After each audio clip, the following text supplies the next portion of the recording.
CBN Intimamente.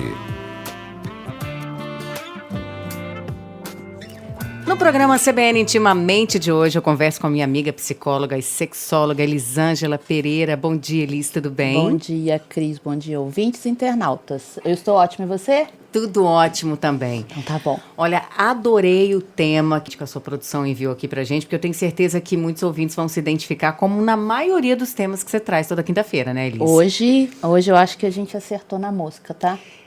Quem nunca ouviu essa frase, que atire a primeira pedra? Vamos lá, o tema do programa de hoje, gente. O problema sou eu, não você. A verdade por trás dessa frase. É comum as pessoas ouvirem essa frase nos dias de hoje? Cris, eu falo que se a pessoa tá solteira hoje, né, algum tempo, não importa, uma semana, duas, um mês, um ano, dificilmente ela já não vai ter escutado isso de alguém. E aí não importa, a gente não tá falando de homens, né, ou de mulheres, é geral. Tanto um homem pode ouvir isso de uma mulher pode ouvir isso de um homem, porque isso está virando senso comum. Eu acho que, inclusive, isso já é o que já se espera do comportamento quando um relacionamento, quando você começa a se envolver com uma pessoa, o que eu tenho percebido é que as pessoas já esperam isso. A exceção é quando acontece de uma forma diferente disso. Parece que isso está virando regra. Então, são relacionamentos que dificilmente passam daquele rasinho ali. Mas é muito raso. Porque até um tempo atrás era raso. Mas agora tá demais, né? Tá muito raso. Você entende que tá muito raso. Não passa, o negócio não evolui, não progride. Às vezes daquelas mensagenzinhas, talvez de um primeiro encontro ali, um primeiro date, né? Como se diz, e acabou.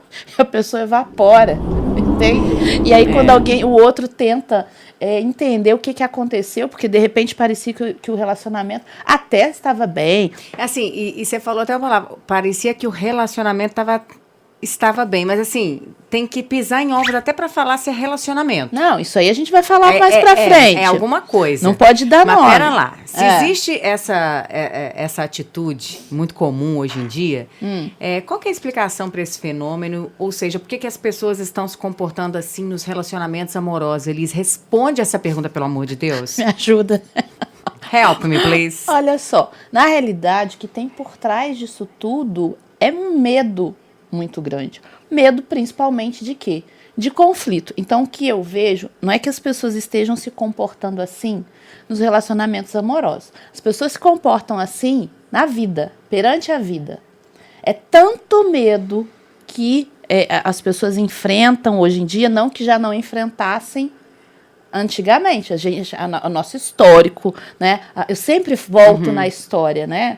Não tem como entender o que acontece na vida hoje sem a gente passar pelo estudo histórico, antropológico, de evolução. Então, eu penso que há um tempo atrás, as pessoas lidavam com o conflito de uma forma completamente diferente do que elas lidam hoje.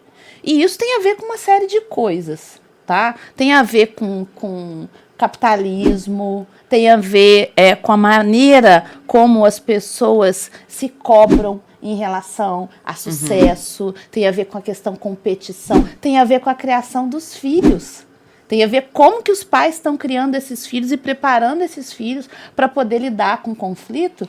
Então a gente tem filhos, né, que se tornam adultos em termos etários, em termos de idade cronológica, mas que são pessoas muito despreparadas para a vida, elas não conseguem enfrentar conflito. Se ela não consegue enfrentar um conflito para a vida dela, do trabalho, enfim, ela não vai conseguir enfrentar também um conflito amoroso. Pessoal, né? Amoroso, porque amor significa conflito. Mas não entenda conflito de uma forma negativa, entenda conflito de uma forma de construção e crescimento. Não tem como você reconstruir uma relação duradoura, uma relação bacana, sem ter conflito. O conflito muitas vezes já começa no início. O conflito, se ele não fizer parte, eu acho que ele não faz nem a evolução do amor em si, né? Sim, o conflito ele começa no início, né, Cris? Por exemplo, nas próprias diferenças individuais. Muitas vezes você está começando e já tem um conflito. Sei lá, por exemplo, um conflito social, né? Eu sou pobre, você é rico. Já temos um primeiro conflito, porque a sociedade cobra, né? Eu sou preto, você é branco. Você já está com a sua vida profissional desenvolvida, eu estou começando a minha agora. Eu já tive várias decepções e frustrações, tentei várias vezes e não deu certo. Ou você... Então eu não tenho grana para te acompanhar na mesma medida. Ou os meus sonhos são... O que eu quero para mim é muito alto e eu não tenho como te levar comigo para me acompanhar, porque a minha realidade de expectativa de profissão, de carreira, está tão aquém que eu foco muito, não, eu vou ficar sozinho. Se eu me envolver emocionalmente com alguém agora, eu vou perder meu foco. Então é tudo isso e mais um monte de coisa. Então a gente não sabe enfrentar esses conflitos da vida cotidiana.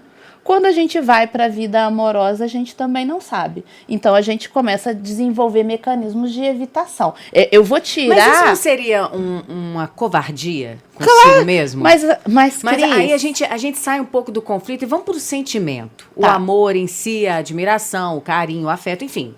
Mas só para responder essa pergunta, você fala, não seria covardia? Existe alguma coisa mais corajosa do que amar?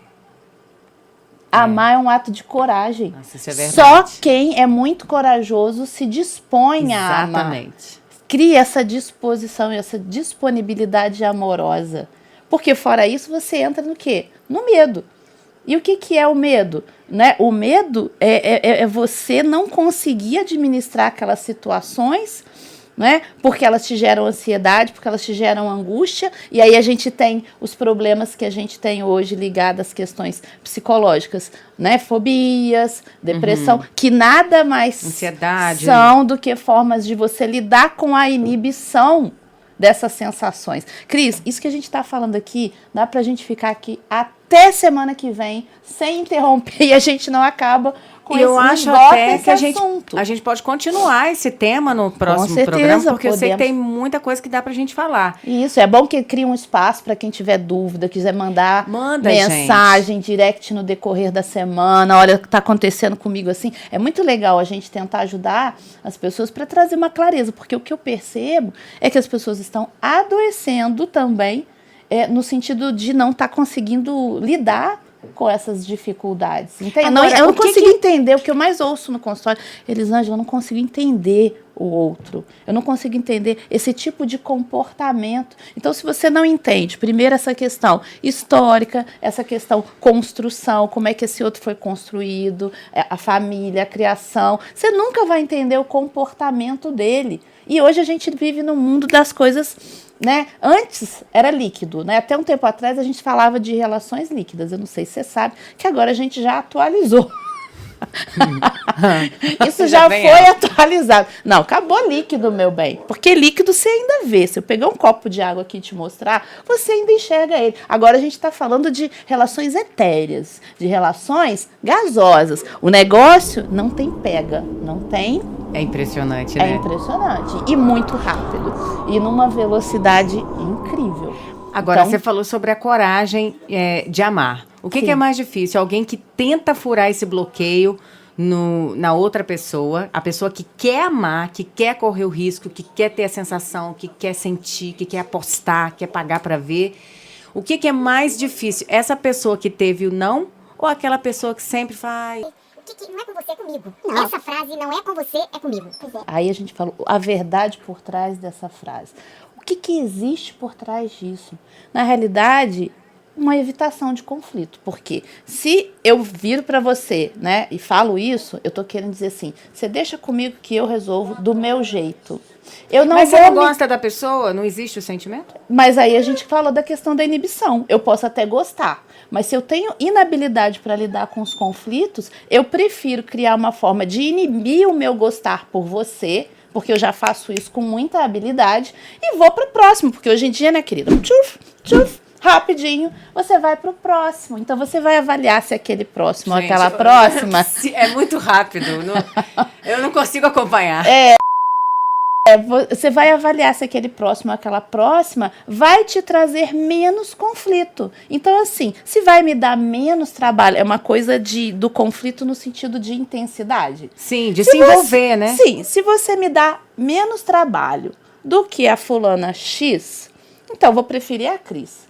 Não, Cris já é resolvida, Cris já tem um trabalho. Vamos pra Cris. Fulana não, fulana é grude, fulana é carente, fulana... Não, vamos pra Cris, que é mais fácil. Então, às vezes até gosto mais da fulana. Como é que consegue desligar tão rápido essa chave ou virar essa chave assim? Através desses mecanismos de inibição. Aí você cria o quê? Impressionante. Ansiedade, né? Fobias, você cria depressão, que nada mais são do que as ferramentas que a gente cria, mas isso sempre existiu, para lidar. O que muda é como a gente fazia isso antes. Antes a dificuldade era assim, lá atrás, anos 50, né, 60, era assim, eu tenho que fazer uma faculdade de medicina e sair do meio rural, muitas vezes morava em cidade pequena e deixar a minha família, morar fora para estudar, ou então eu vou me casar. Hoje, com esse tanto de possibilidades, imagina, né? Quanto mais possibilidades a gente tem, maiores são as nossas angústias. Você já viu quando você chega numa pizzaria e você tem um cardápio com 100 opções de pizza? Eu já até me perco. Podia ter menos opções que eu escolheria com mais facilidade. Qualquer pessoa. Mas a ideia do estabelecimento é oferecer diversidade. Mas com isso ele acaba criando dificuldades para o cliente, porque o cliente fica ali. Porque na realidade ele não quer perder nada. Porque o ser humano é assim, né?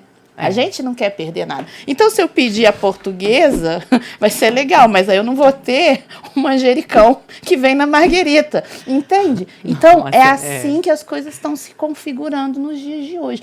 Então, isso gera extrema angústia, né? Ansiedades, aí você tem as fobias pela inibição, porque eu vou evitando, eu crio mecanismos evitativos. No final, o que eu vou conseguir? Estar só. Mas, cara, é lógico, você está batalhando por isso, aí um belo dia você se pega sozinho. Em plena sexta-feira, pleno sábado, mas você está construindo isso há um tempão. Toda vez que você constrói um mecanismo, né, uma tentativa de evitar o outro, de não se conectar com o outro, de não criar intimidade com o outro, é isso que você está fazendo. E quando eu falo intimidade, Cris, eu não estou falando de mandar nudes. Não, é muito além Mandar nudes, meu amor, não é intimidade. Eu tô vendo que eu estou sendo cortada pelo meu amigo Vitor Hugo ali. Olha só, vamos fazer o seguinte, Elis, porque a gente tem o tempo para entrar. A gente tem um rapaz que fica ali, sabe, falando, ó, um cronômetro acabou. Na contagem regressiva pra gente. Vamos fazer o seguinte, vamos manter esse tema pro nosso próximo programa? Dá para manter por uns 38 programas. Vamos fazer 38 programas sobre esse tema e eu queria já deixar uma pergunta aí no ar sobre o seguinte, quando rotula, a gente está namorando, a gente está tendo um trelelê, o que é isso? Ponto de interrogação. A dificuldade de falar o que a gente tem, né? Por que não pode falar? Aí ferrou. Mas a gente não tem nada, por que não pode falar? Pô, tá, rótulo. ok. Então, vamos lá então. Semana que vem a gente continua. Um beijo no coração. Obrigada a todos. Tchau, tchau. Beijo.